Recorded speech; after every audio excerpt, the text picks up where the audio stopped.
Hello students, I am doctor Raju Sharma. आज का अपना टॉपिक है अनाच्छादन।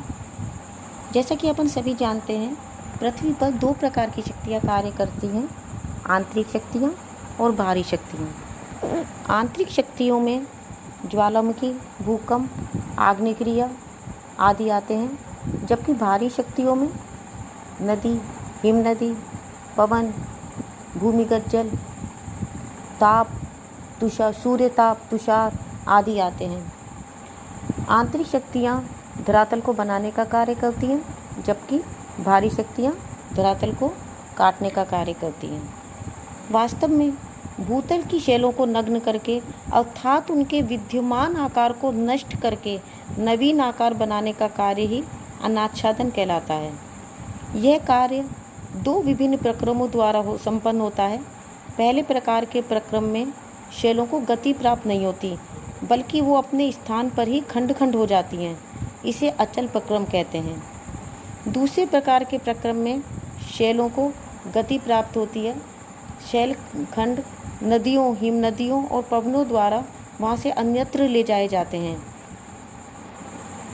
सचल प्रक्रमों द्वारा घटित होने वाली घटना को अपल्दन कहते हैं, जबकि अचल प्रक्रमों द्वारा घटित होने वाली घटना को अपक्षय कहते हैं। वास्तव में अपक्षय वो क्रिया है जिसके द्वारा चट्टानों का विखंडन किसी एक निश्चित स्थान पर ही सक्रिय रहता है। यह क्रिया बहुत महत्वपूर्ण है, क्योंकि ये जो शैलखंड होते हैं वो अपने ही स्थानों पर चूर चूर होकर मिट्टी में परिवर्तित हो जाते हैं। इस प्रकार से जो अपक्षय की क्रिया है वो तीन प्रकार से होती है, जैसे भौतिक अपक्षय, रासायनिक अपक्षय और जैविक अपक्षय।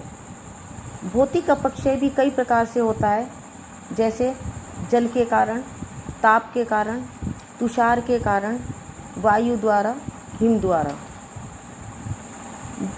बहता हुआ जल, वर्षा का जल या स्थिर जल चट्टानों में विघटन करता रहता है। पर्वतों से निकलने वाली नदियाँ जब तेज ढाल के कारण बहती हैं तो बहुत सी पर्वत श्रृंखलाओं को धीमे धीमे काटती रहती हैं। वर्षा के जल की चोट से शैलों के कण टूटते रहते हैं। गर्म देशों में सूर्य ताप से तपी शैलों पर जिस समय वर्षा का जल गिरता है तो वे एकदम ठंडी होकर सिकुड़ने के कारण टूट जाती हैं। दिन में सूर्य ताप के कारण शैलें गर्म होकर फैलती हैं और रात्रि के समय ठंडी होकर सिकुड़ने लगती हैं। इस प्रकार सिकुड़ने और फैलने से शैलों में की जो ऊपरी परतें होती हैं वो धीरे धीरे निर्बल हो जाती हैं और उनमें आसानी से टूट फूट होने लगती हैं। उनमें भ्रंशें पड़ जाती हैं, जिसके कारण वो टूट जाती हैं। तुषार के कारण भी शैलों में भौतिक अपक्षय होता है। वर्षा का जल सुराखों द्वारा अंदर चला जाता है और वर्षा का ये जल भीषण सर्दी के कारण जम जाता है। जमने से जल का आयतन बढ़ जाता है, जिससे भ्रंशें निरंतर बढ़ती जाती हैं।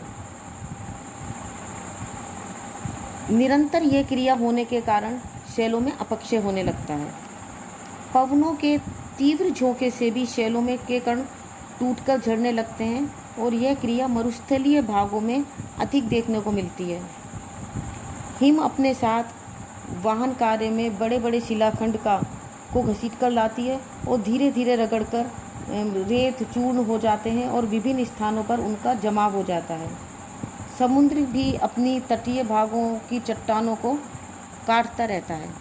दूसरे प्रकार का अपक्षय है रासायनिक अपक्षय। इसमें शैलों के कण जल, ऑक्सीजन, कार्बन डाइऑक्साइड के रासायनिक घोलकों में घुल जाते हैं। इसमें शैलों के टूटने फूटने के बजाय घुलने की क्रिया अधिक होती है। ये कई प्रकार से होता है, जैसे ऑक्सीकरण, कार्बोनेटीकरण, जलयोजन और घोलीकरण। ऑक्सीकरण के अंतर्गत शैलों के कण ऑक्सीजन के साथ मिलकर ऑक्साइड बनाते हैं, जैसे लोहे का ऑक्साइड। ऑक्साइडों का आयतन मूल शैलों से अधिक होता है, इससे शैलों में टूट फूट होने लगती है। दूसरा है कार्बोनेटीकरण। शैलों के कुछ कण कार्बन के साथ मिलकर दीर्घ आकार धारण कर लेते हैं। इससे प्रतिबल में वृद्धि हो जाती है और प्रतिबल की वृद्धि के फलस्वरूप शैलें टूटने लगती हैं। नेक्स्ट है जलयोजन। इस क्रिया में शैलों का आयतन जल सोखने के कारण बढ़ जाता है और उनमें टूट फूट होने लगती हैं। नेक्स्ट है घोलीकरण। इसमें कुछ खनिज घोलक के रूप में शैलों से निकल जाते हैं। इस क्रिया को निक्षालन कहते हैं। रासायनिक अपक्षय उष्णकटिबंधीय भागों में, जहाँ पर तापमान और नमी की अधिकता होती है, अधिक तीव्रता के साथ होता है। अब तीसरा प्रकार है जैविक अपक्षय। पृथ्वी तल पर जैविक अपक्षय वनस्पति, जीव जंतु और मानव द्वारा होता है। चट्टानों की दरारों में और संधों में जब वनस्पति की जड़ें प्रवेश कर जाती हैं तो ये जड़ें जिस तरह धीरे धीरे मोटी होती जाती हैं, साथ ही साथ चट्टानों की संधें भी चौड़ी होती जाती हैं और अधिक चौड़ी होने पर टूट जाती हैं। कुछ वनस्पतियों की जड़ें चट्टानों से विशेष प्रकार के तत्वों को अपने में सोखती रहती हैं, जिसके द्वारा अपक्षय होता है।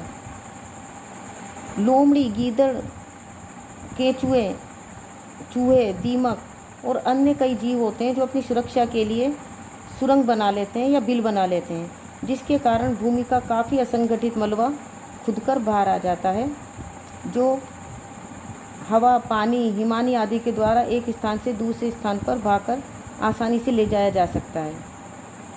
मानव ईंट, मकान आदि बनाने के लिए मिट्टी खोदता है, ईंट पकाने के लिए भट्टे लगवाता है, कुएं, झील, नहर, तालाब आदि खोदता है, रेलें, सड़कें, कारखाने इत्यादि का भी निर्माण करता है, जिससे भूमि की मिट्टी का भाग एक स्थान से दूसरे स्थान पर चला जाता है।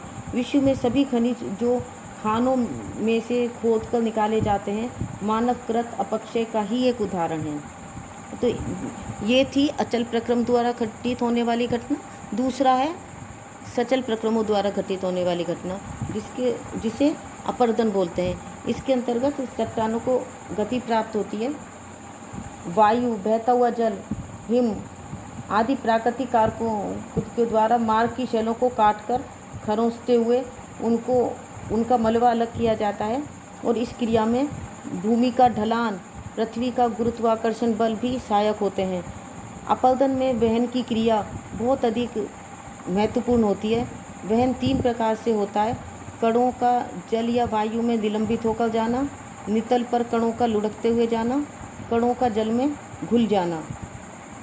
इस प्रकार से अपरदन और अपक्षय दोनों द्वारा जो चट्टानों का जो क्षय होता है, उसे अनाच्छादन की क्रिया उसके द्वारा संपन्न होती है। धन्यवाद।